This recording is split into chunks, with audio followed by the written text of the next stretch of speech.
Dinumog ng fans si Chang Abby Maraño matapos ang isang post na hindi ikinasaya ng mga fans ni Eliza Valdez. Tungkol saan kaya ito?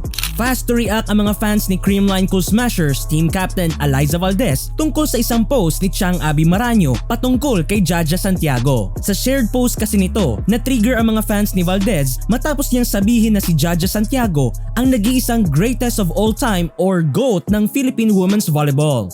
She's the one and only GOAT. Philippine Pride Jaja Santiago, padayon lang judging. Caption ni Chang Abby sa kanyang shared post kung saan fini-feature si Jaja Santiago as one of the players today sa Japan V-League. Marami agad ang nag-react na tila ba raw ay intentional ang naging caption ni Chang Abby at may gusto siyang iparating sa likod ng caption na ito. At hindi nagdalawang isip ang ibang fans na maisip si Eliza Valdez. Okay naman daw ang caption ni Chang Abby, pero ang paglagay daw niya ng salitang one and only ay nakakaintriga. She never mentioned any player, but she meant something to other player and we all know who that player is. Alam naman ni Chang na init yung dalawang ali sa social media ngayon, but she posted something like this na pampakulo ng dugo sa both fandoms. Admit it or not, very intentional yung pag-post tapos nilagyan pa ng only GOAT. Agree, that is her opinion, but why do I feel like she sounds bitter? Komento ng isang fan ni Valdez sa post ni Chang Abby. Habang ang iba ay hindi sang-ayon, may ibang fans naman na naniniwalang tama ang opinyon ni Chang Abby. Valdez fan here pero agree. Jaja is really the most successful volleyball player in the country. That is why she deserves to be called GOAT.